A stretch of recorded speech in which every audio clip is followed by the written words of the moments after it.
सदा का हर्ष का कारण बनाना चाहता है, क्योंकि उसने आपको चुन जो लिया है, उसने आपको बनाया है। बनाने के लिए उसने आपको खातम दिए हैं कि उनके सुपुर्द हो जाओ। उसने कहा था अपने अगुओं के सुपुर्द हो जाओ, अधीन हो जाओ, ताबिया हो जाओ। कहीं ऐसा न हो कि वो आपसे दुखी हो और वो आपके लिए क्या हो जाए। पढ़ लेंगे इब्रानिया 13 किस्सा, इब्रानिया 13 किस्सा। ਤੁਸੀਂ ਆਪਣੇ ਆਗੂਆਂ ਦੀ ਆਗਿਆਕਾਰੀ ਕਰੋ ਅਤੇ ਉਹਨਾਂ ਦੇ ਅਧੀਨ ਰਹੋ, ਕਿਉਂ ਜੋ ਉਹ ਉਹਨਾਂ ਵਾਂਗੂ ਜਿਨ੍ਹਾਂ ਲੇਖਾ ਦੇਣਾ ਹੈ ਤੁਹਾਡੀਆਂ ਜਾਨਾਂ ਦੇ ਨਿਮਿਤ ਜਾਗਦੇ ਰਹਿੰਦੇ ਹਨ। ਭਾਈ ਉਹ ਇਹ ਕੰਮ ਆਨੰਦ ਨਾਲ ਕਰਨ, ਨਾ ਹੌਕੇ ਭਰ ਕੇ, ਕਿਉਂ ਜੋ ये ਤੁਹਾਡੇ ਲਈ ਲਾਭਵੰਤ नहीं। अपने अगुओं की आज्ञा मानो और उनके अधीन रहो, क्योंकि वह उनके समान तुम्हारे प्राणों के लिए जागते रहते हैं जिन्हें लेखा देना पड़ेगा। वह ये काम आनंद से करे, ना कि ठंडी सांस ले लेकर, क्योंकि इस दशा में तुम्हें कुछ लाभ नहीं। इस दशा में अगर संत दुखी होता है चेले से, तो यहां लिखा गया है कि इस दशा में तुम्हें कोई लाभ नहीं।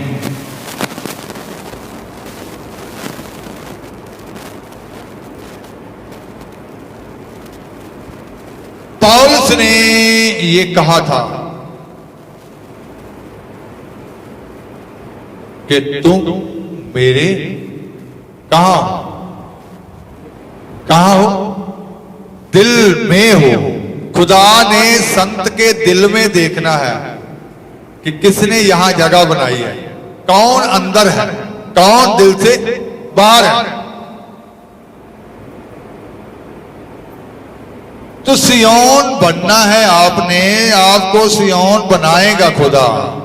यहोवा ने सियोन को बनाया, उसने कारीगर दिए हैं, पवित्र आत्मा दिया है, पवित्र आत्मा बना रहा है। पवित्र आत्मा की आवाज को सुने, अगुओं की आवाज को सुने, क्योंकि वो कारीगर आपको बनाने के लिए है।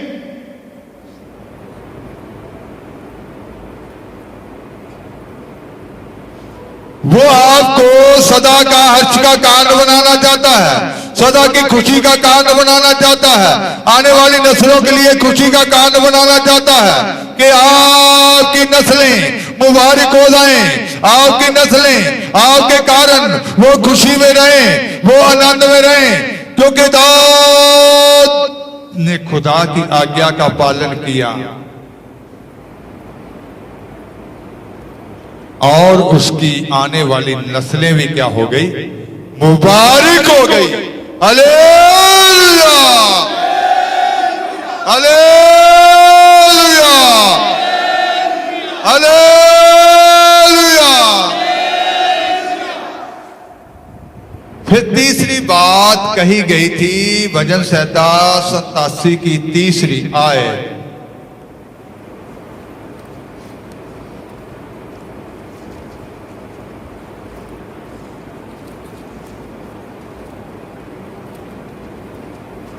हे परमेश्वर दे शहर, तेरे लिए शानदार बोल बोले जा रहे हैं। हे परमेश्वर के नगर, तेरे विषय महिमा की बातें कही गई हैं।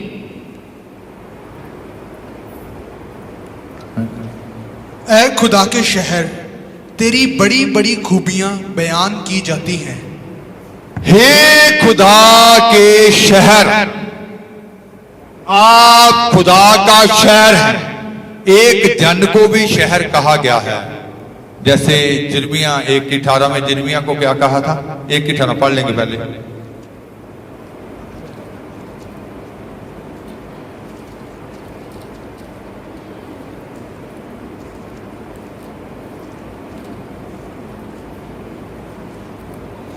वेख मैं अज दे दिन तेनू सारे देश के विरुद्ध, यूदा दे पातशाहां, ਉਹਦੇ ਸਰਦਾਰਾਂ, ਉਹਦੇ ਜਾਜਕਾਂ ਅਤੇ ਦੇਸ਼ ਦੇ ਲੋਕਾਂ ਦੇ ਵਿਰੁੱਧ ਇੱਕ ਗੜ੍ਹ ਵਾਲਾ ਸ਼ਹਿਰ, लोहे ਦਾ ਥੰਮ ਅਤੇ ਪਿੱਤਲ ਦੀਆਂ ਕੰਧਾਂ ਬਣਾਉਂਦਾ ਹਾਂ।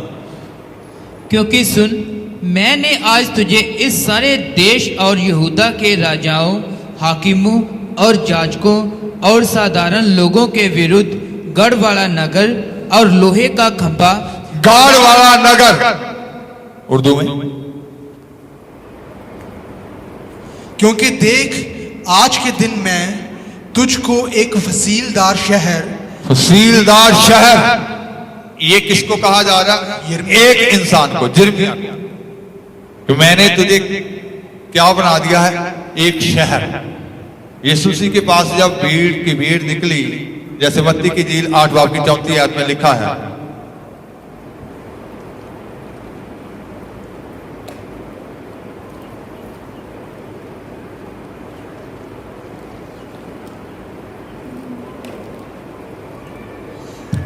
ਅਤੇ ਵੇਖੋ ਸਾਰਾ ਨਗਰ ਯਿਸੂ ਦੇ ਮਿਲਣ ਨੂੰ ਨਿਕਲਿਆ। सारा नगर, नगर का क्या मीनिंग है? कि जो ईंटों सीमेंट बजरी की जो द्वारे हैं, जो घर बनाए हैं, वो मिलने को निकले या लोग ने मिलने को निकले? लोग। तो यहां नगर किसको कहा गया? उन लोगों के झुंड को शहर कहा गया। तो इसका मतलब है एक जन को भी शहर कहा गया है, पूरी कलीसिया को भी शहर कहा गया। जैसे आप भी इधर कई बार देखते हैं कि जब लोगों का इकट्ठ होता है, कहते हैं कि गांव के सभी लोग बाहर टूर्नामेंट हो रहा हो खेतों में, तो कहते हैं कि आज तो सारा पिंड ही क्या, सारा गांव ही एक जगह पर क्या हुआ, यहाँ तो सारा गांव क्या हो गया, इकट्ठा हुआ। गांव का मतलब ये नहीं है कि उनके घर भी साथ में उधर चल कर आ गए। तो इसका मतलब है कि आप ही खुदा का शहर है, वो सियोन है, वो आप ही सियोन नगरी है। वो आपको बनाना चाहता है अपना निवास स्थान। आपने दूसरों की तरफ नहीं देखना, आप अकेले भी खुदा का शहर हो सकते हैं। हालेलुया! एक दूसरे की तरफ मत देखें। जैसे पिछले संडे भविष्यवाणी हुई थी कि क्लास में होशियार बच्चों की तरफ देखना चाहिए, नलायक की तरफ कभी भी देखना नहीं चाहिए, क्योंकि आपने वो नगर बनना है, सियोन नगरी बनना है। यहां खुदावंद खुदा अपने जलाल में प्रकट होगा, अपनी महिमा में प्रकट होगा। वो उतरेगा आपके अंदर, वो आपके अंदर आएगा। जब अंदर आ गया, अंदर से वो किरणें निकलेंगी, रोशनी निकलेगी। वो 87 का 3 फिर उर्दू में पढ़ेंगे। ऐ खुदा के शहर, ऐ खुदा के शहर सियोन नगर, तेरी बड़ी बड़ी खूबियां बयान, तेरी बड़ी बड़ी खूबियां बयान की जाती हैं।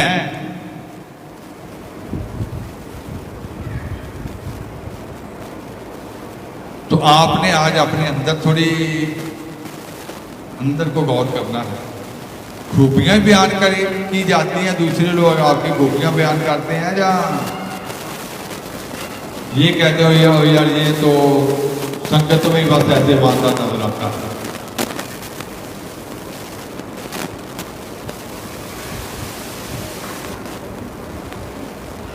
या ये कहेंगे तो यार ये तो झूठ का पुलंदा ही है।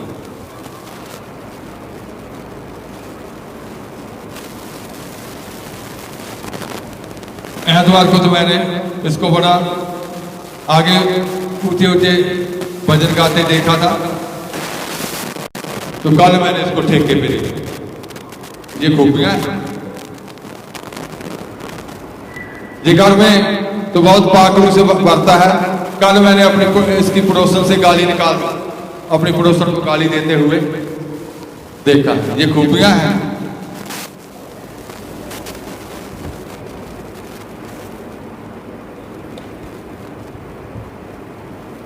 समझ रहे हैं कि अगर आप सियोन नगर हैं तो आपकी खूबियां, प्रशंसा दुनिया के शोर तक जानी चाहिए।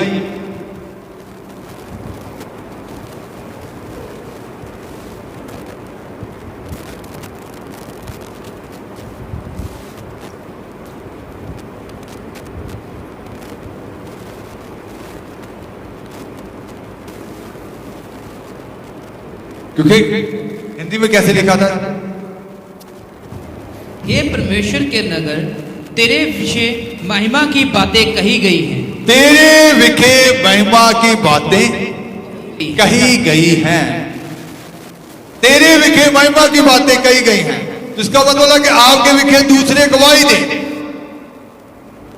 दूसरे आपके बारे में कहें, महिमा की बातें कहें, शानदार बोल रहे आपके बारे में,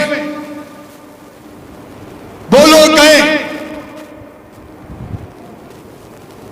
वो कहें कि वो इंसान अपनी जुबान का क्या है?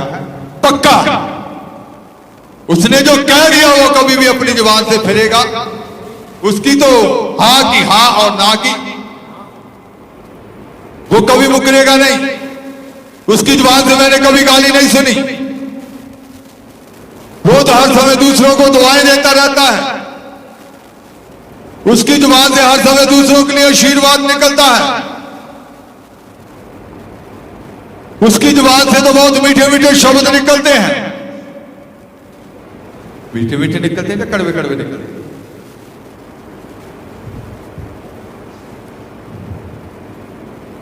तेरे विखे हे सियोन, तेरे विखे शानदार बातें कही गई। वो शानदार बातें कही गई।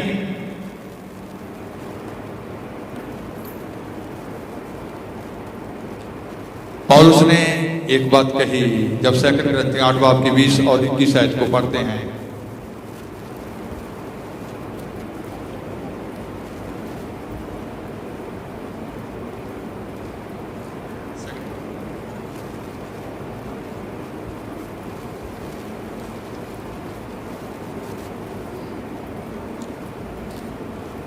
क्यों जो ਅਸੀਂ ਇਸ ਤੋਂ ਚੌਕਸ ਰਹਿੰਦੇ ਹਾਂ, ਜੋ ਇਸ ਵੱਡੀ ਦਾਤ ਦੇ ਵਿਖੇ ਜਿਹਦੀ ਅਸੀਂ ਸੇਵਾ ਕਰਦੇ ਹਾਂ, ਕੋਈ ਸਾਡੇ ਉੱਤੇ ਹਰਫ ਨਾ ਲਿਆਵੇ, ਕਿਉਂਕਿ ਜਿਹੜੀਆਂ ਗੱਲਾਂ ਨਿਰੇ ਪ੍ਰਭੂ ਦੇ ਸਨਮੁਖ ਹੀ ਨਹੀਂ ਸਗੋਂ ਮਨੁੱਖਾਂ ਦੇ ਸਨਮੁਖ ਵੀ ਚੰਗੀਆਂ ਹਨ, ਅਸੀਂ ਉਹਨਾਂ ਦਾ ਧਿਆਨ ਰੱਖਦੇ ਹਾਂ।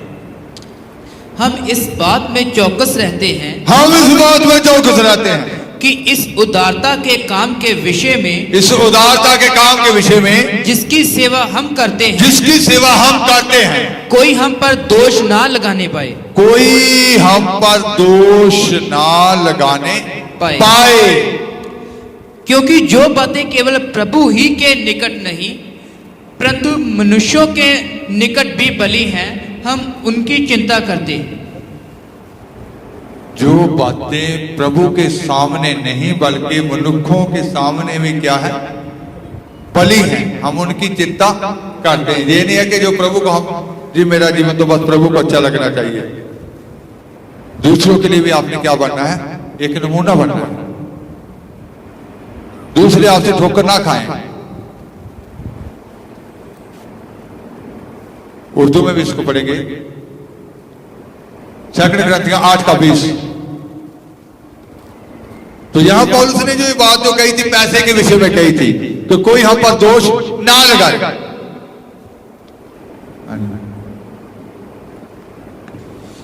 और हम बचते रहते हैं कि जिस बड़ी खैरात के बारे में खिदमत करते हैं उसकी बाबत कोई हम पर हर्फ ना लगाए। कोई हम पर हर्फ ना लगाए, कोई हम पर दोष ना लगाए। हमारे लिए शानदार बोले जाए, हमारे लिए महिमा की बातें की जाए, जिससे हमारे परमेश्वर की बड़ाई हो, जिससे हमारे परमेश्वर की प्रशंसा हो। जैसे बहुत सारे लोग जो दुआएं रबानी पढ़ते हैं, अभी किसी ने थोड़े दिन पहले एक सवाल किया था कि आप दुआएं रबानी क्यों नहीं पढ़ते, तो उनको जब सिखाया गया, जैसे दुआएं रबानी पढ़ने वाले बोलते हैं, आए हमारे बाप तेरा नाम पाक माना जाए। कहां माना जाए? वो तो पहले से पाक है। क्या वो भ्रष्ट है? वो तो पवित्र नाम है। क्या वो अशुद्ध है? नहीं, वो तो पहले से पवित्र नाम है। फिर क्यों यीशु मसीह ने ये सिखाया? पहली लाइन में ये सिखा दिया कि आप ऐसे दुआ करो, आए हमारे बाप तेरा नाम पाक माना जाए। कहां पाक माना जाए? आसमान में सभी फरिश्ते उसके नाम को क्या मानते हैं? पाक मानते हैं। उसका क्या मतलब था?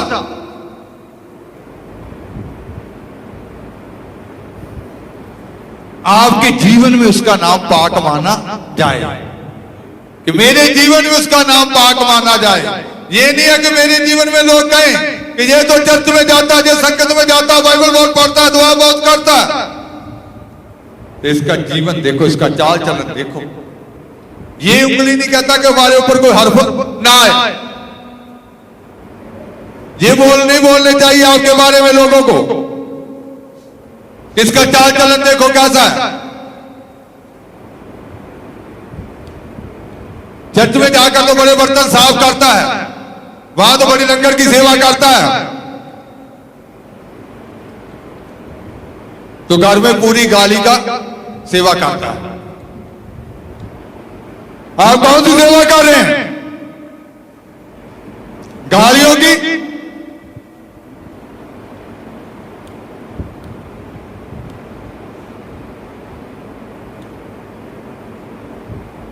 तेरा नाम पाक माना जाए, उसका मतलब है कि आपके जीवन में पाक माना जाए, आपके जीवन में उसका पवित्र नाम नजर आना चाहिए।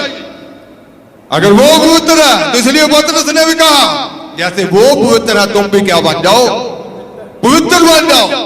तो आपके लिए शानदार बोल कहे जाए, दूसरे आपकी प्रशंसा करें, दूसरे आपकी बढ़ाई करें, दूसरे आपके गवाह हो जाएं, अन्य जाति भी आपके गवाह हो। आपके आस पड़ोसी नहीं, आपके रिश्तेदार ही नहीं, बल्कि वो जातियां भी जो आपके विरोधी हैं वो भी आपकी क्या करें, क्योंकि यशायाह में हम पढ़ चुके हैं कि तेरे विरोधी भी तेरा नाम क्या रखेंगे, तुझे क्या पुकारेंगे? इस्राएल का पवित्र, इस्राएल का कदूस, सिय्योन, हालेलुया। तो पौलुस ने पहला कुरिन्थियों 3 बाब में 4 किस्म की सेवकाई के बारे में कहा है। 4 किस्म की सेवकाई के बारे में जब हम पहला कुरिन्थियों 3 बाब की 5 से पढ़ देंगे, 5 से 9 आयत तक, फिर 4 किस्म की सेवकाई का जिक्र आया है यहाँ। फिर अपोलोस की है अते पौलुस की है, निरे सेवक जिन्हां दे वसीले नाल तुसां निश्चा कीती, जिवें प्रभु ने हरेक नूं दान दिता। मैं तां बूटा लाया अते अपोलोस ने सिंजिया, पर परमेश्वर ने ਵਧਾਇਆ। सो ना तां लाउण वाला कुछ है, ना सिंजन वाला, परंतु कौन सा कुरिन्थियों? पहला कुरिन्थियों दूसरे कुरिन्थियों।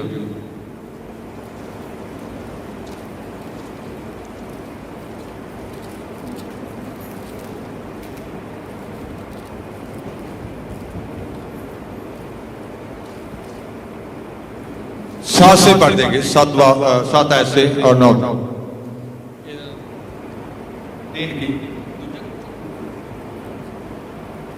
दूसरा कहते हैं 3 बाब। परंतु जे मौत दी सेवकाई जिहड़ी अखरां नाल, पहली सेवकाई जैसे 5 से हम पढ़ते हैं, 5 से पढ़ेंगे फिर अच्छे से समझ आ जाएगा। ਇਹ नहीं ਭਾਈ ਅਸੀਂ ਆਪ ਤੋਂ ਇਸ ਯੋਗੇ ਹਾਂ ਜੋ ਕਿਸੇ ਗੱਲ ਨੂੰ ਆਪਣੀ ਹੀ ਵੱਲੋਂ ਸਮਝੀਏ, ਸਗੋਂ ਸਾਡੀ ਯੋਗਤਾ ਪਰਮੇਸ਼ਰ ਵੱਲੋਂ ਹੈ, ਜਿਹਨੇ ਸਾਨੂੰ ਨਵੇਂ ਨੇਮ ਦੇ ਸੇਵਕ ਹੋਣ ਦੇ ਯੋਗ ਬਣਾਇਆ, ਪਰ ਲਿਖਤ ਦੇ ਸੇਵਕ ਨਹੀਂ, ਸਗੋਂ ਆਤਮਾ ਦੇ, ਕਿਉਂ ਜੋ ਲਿਖਤ ਮਾਰ ਸੁੱਟਦੀ ਹੈ ਪਰ ਆਤਮਾ ਜਵਾਲਦਾ ਹੈ। परंतु जे मौत दी सेवकाई जिहड़ी अखरां नाल अते पत्थरां उत्ते उकरी, हिंदी में पढ़ देंगे जल्दी हो जाएगा। ये नहीं कि हम अपने आप से इस योग्य हैं कि अपनी ओर से किसी बात का विचार कर सकें, पर हमारी योग्यता परमेश्वर की ओर से है, जिसने हमें नई वाचा के सेवक होने के योग्य भी किया।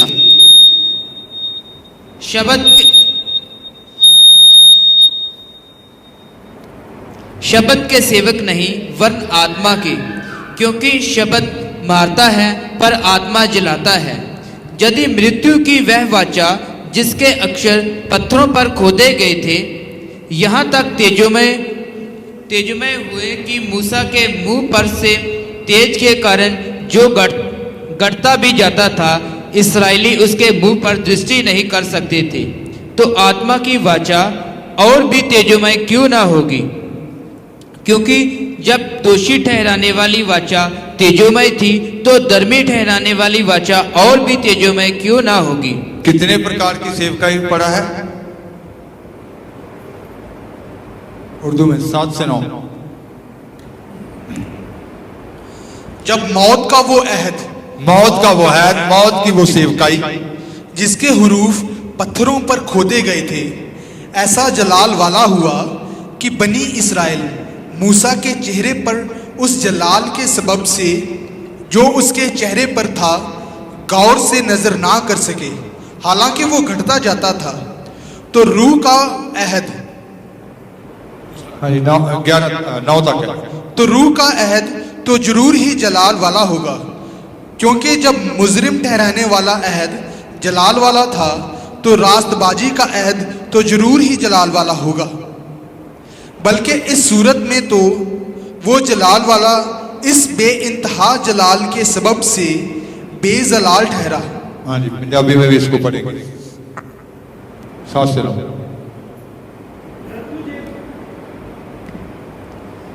परंतु जे मौत ਦੀ ਸੇਵਕਾਈ मौत की सेवकाई ਜਿਹੜੀ ਅੱਖਰਾਂ ਨਾਲ ਅਤੇ ਪੱਥਰਾਂ ਉੱਤੇ ਉਕਰੀ ਹੋਈ ਸੀ, ਐਨੇ ਤੇਜ਼ ਨਾਲ ਹੋਈ ਭਾਈ ਮੂਸਾ ਦੇ ਮੁਖ ਦੇ ਤੇਜ਼ ਦੇ ਕਾਰਨ, ਜੋ ਭਾਵੇਂ ਅਲੋਪ ਹੋਣ ਵਾਲਾ ਸੀ, ਇਸਰਾਇਲ ਦਾ ਵੰਸ਼ ਉਹਦੇ ਮੁਖ ਵੱਲ ਤੱਕ ਨਾ ਸਕਿਆ।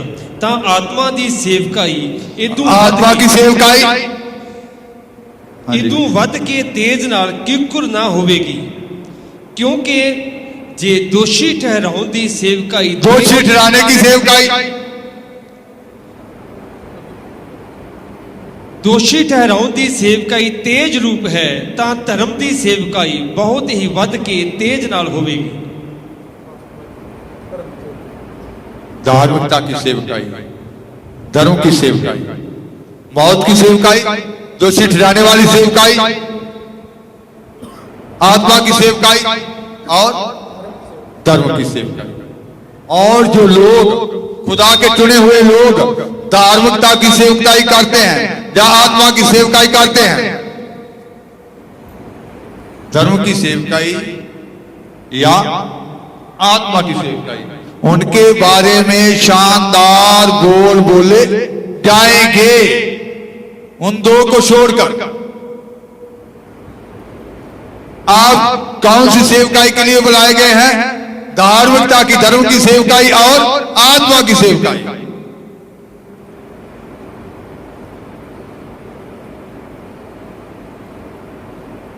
दोषी ठहराने वाली सेवकाई एक होती है, दूसरों पर दोष लगाते रहना। जैसे हवा ने आदम पर दोष लगा दिया, आदम ने हवा पर दोष लगा दिया, हवा ने सांप पर दोष लगा दिया।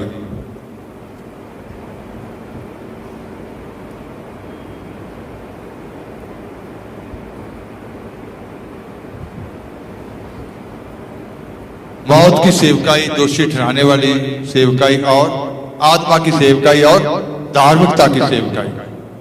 तो आत्मा की सेवकाई जो धार्मिकता की सेवकाई करते हैं, धर्म की सेवकाई करते हैं या आत्मा की सेवकाई करते हैं, आत्मा में चलते हैं, उनके लिए शानदार बोल कहे जाएंगे, उनके लिए महिमा की बातें कही जाएंगी, उनके लिए वो अच्छे अच्छे बोल कहे जाएंगे, उनके ऊपर कोई भी उंगल नहीं उठेगी, उनके ऊपर कोई भी हरफ।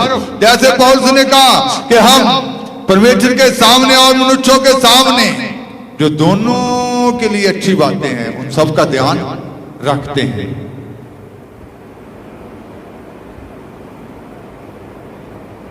तो आपने सिय्योन नगरी बनना है, खुदावंद खुदा खुद बनाएंगे।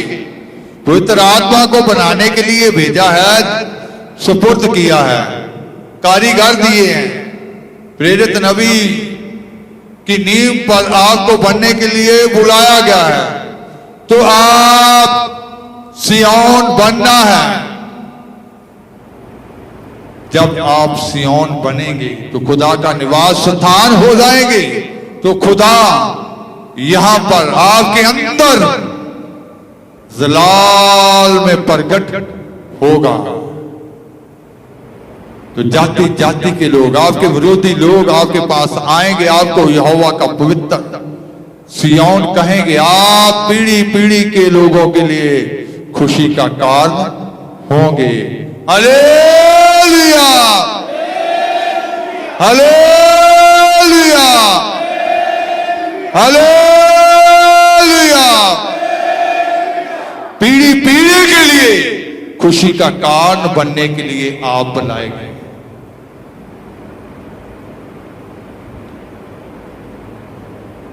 तो वो पवित्र नगरी यरूशलेम सिय्योन आप बन जाएंगे। आपका खुदा बना रहा है पवित्र आत्मा के वसीले से, उस ज्ञान के वसीले से, उस प्रकाश के वसीले से जो प्रेरितों और नबियों के ऊपर जाहिर किया जाता है। इसीलिए नबियों को भी कहा जाता है कि हर समय उनके लिए क्या करते रहो, जागते रहो, कि उनको हर समय गाइडलाइन मिलती रहे, कि वो सिद्धताई की ओर बढ़ते रहें, वो कामलताई की ओर बढ़ते रहें। आपके विखे में शानदार बोल बोले जाएं, आपके ऊपर कोई भी उंगल ना उठे, आपको लोग तुच्छ ना जाने, आपके विखे में ऐसी वैसी बातें ना कही जाएं। आप पवित्र लोग कहलाए जाएं, पवित्र नगरी कहलाए जाएं। आपको पवित्र होने के लिए बुलाया गया है, पवित्र नगरी सिय्योन बनने के लिए बुलाया गया है। तो आप सिय्योन हैं, तो सिय्योन बनना है तो फिर पूरी तरह वचन के अगुओं के ताबिया हो जाना है। जब आप ताबिया हो जाएंगे तो सिद्ध होंगे, कामिल होंगे, खुदावंद खुदा का निवास स्थान होंगे। वहां से खुदा अपनी महिमा से क्या होगा, प्रकट होगा। आंखें बंद करेंगे, दुआ किया।